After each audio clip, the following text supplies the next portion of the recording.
नमस्कार साथियों।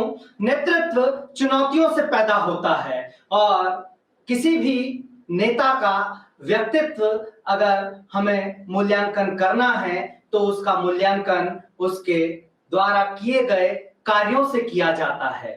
उसके दृढ़ और साहस भरे फैसले पूरे देश को दिशा दिखाते हैं। कांग्रेस और भारत नाम के इस कार्यक्रम के पहले एपिसोड में आज हम आपको बताते हैं कि 56 इंच का सीना क्या होता है। बात बहुत पुरानी नहीं है। चीन एक बार फिर आंख दिखा रहा था। वो 1962 गिना रहा था। उसे 1967 याद दिलाने की जरूरत थी। वो 1986 का साल था और भारत की ऊंची गद्दी पर इस वक्त एक बिंदास बंदा बैठा था। नाम था राजीव। जी हां, राजीव गांधी।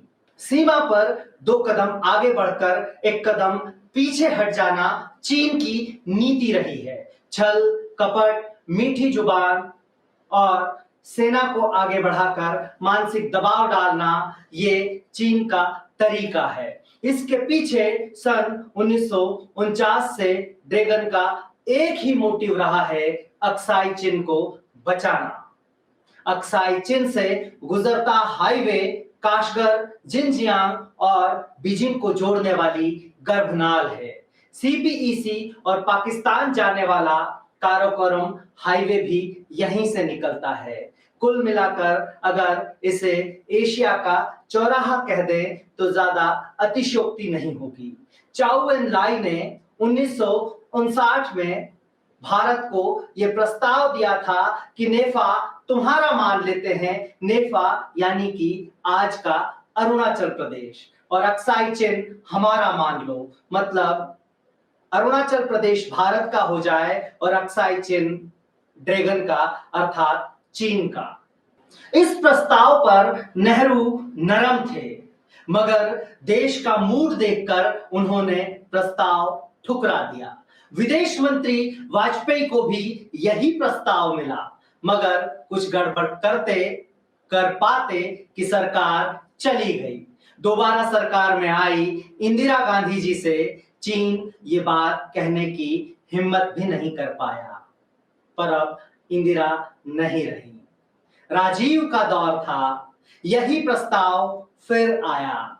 उन्होंने मुस्कुराते हुए इस प्रस्ताव को ठुकरा दिया। बदले में चीन ने नेफा में गतिविधियां बढ़ा दी।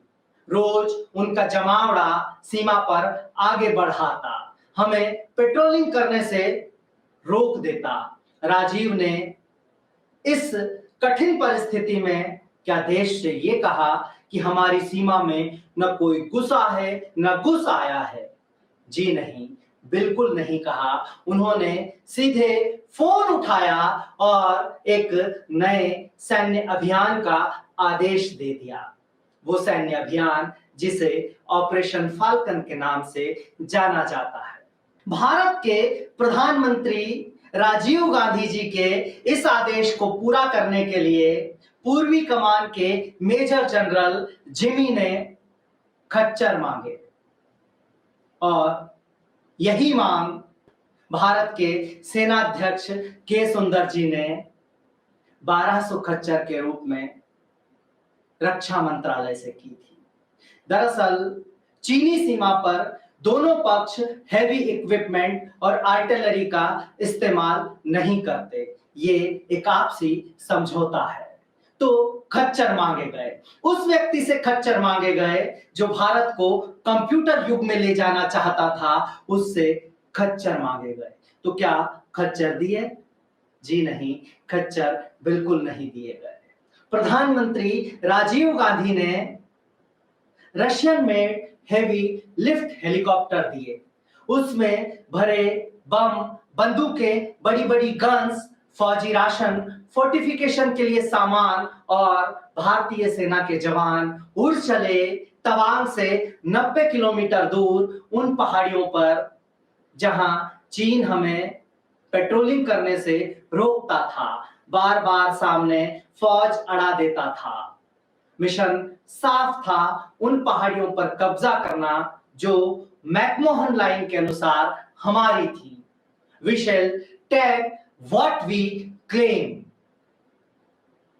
एयरलिफ्ट की तारीख भी वही चुनी गई जो 1962 में चीनी हमले की तारीख थी, यानी कि 18 से 20 अक्टूबर।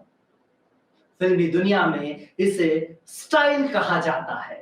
चीनी फौज को इस स्टाइल की हिम्मत की बिल्कुल भी उम्मीद नहीं थी। एकाएक बड़ा हमला, और इस बड़े हमले में चीन के हाथ से एक बड़ा इलाका निकल गया। बगैर एक भी कैजुअलिटी के भारत को जीत मिली और चीन को मात। चीन बौखलाया, कूटनीति गर्म होने लगी। चीनी नेताओं ने लाल लाल आंख दिखानी शुरू की। डिस्केलेट करने का दबाव भी आया। राजीव मुस्कुराए और कहा, भारत झुकेगा नहीं। तो नेफा अब भारत का हुआ और भारत ने इसका नाम अरुणाचल प्रदेश रखा, यानी कि उगते सूर्य का प्रदेश। नेफा के निवासी भारतवासी थे, विद फुल इंडियन पासपोर्ट। अपनी स्टेट गवर्नमेंट बनाकर भारत के संविधान की शपथ ले रहे थे। भारत के इस सैनिक ऑपरेशन में जनरल सुंदर जी की भूमिका वही थी जो 1971 में सैम मानेकशॉ की थी। जनरल जिमी ने वही भूमिका निभाई थी जो 1971 में जनरल जैकब ने निभाई थी।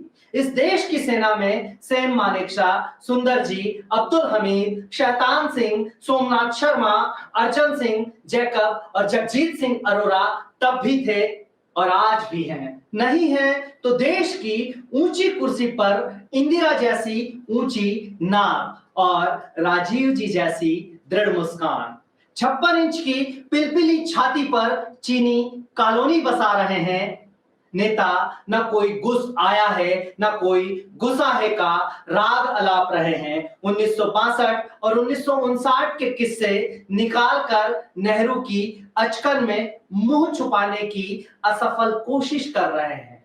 किसी सरकार को जब चीन का डर सताए तो पूरी कैबिनेट को बैठकर सन 1986 के इस ऑपरेशन फाल्कन की कहानी सुननी चाहिए, इसलिए कि शौर्य गाथाओं को सुनने से दिल का डर घटता है और हिम्मत बढ़ती है। पर क्या 56 इंच की पिलपिली छातियों में ये हिम्मत भर सकते हैं? पता कीजिए और ये किस्सा इन कायर नेता और इनके अंधभक्तों को सुनाते रहिए ताकि उन्हें भारत के गौरवमयी इतिहास और भारत के साहसी नेता राजीव की ये दास्तान पता चलती रहे। पर क्या ये किस्से 56 इंच की पिलपिली छातियों में हिम्मत भर सकते हैं? पता कीजिए और ये किस्सा इस सरकार के प्यादों और उनके भक्तों को सुनाइए, उन्हें भेजिए, उन्हें दिखाइए और उन्हें ये बताइए कि 56 इंच का सीना क्या होता है। आज के इस पहले एपिसोड में इतना ही। जल्द ही मिलेंगे नए एपिसोड के साथ, कांग्रेस और भारत के साथ। जय हिंद, जय भारत।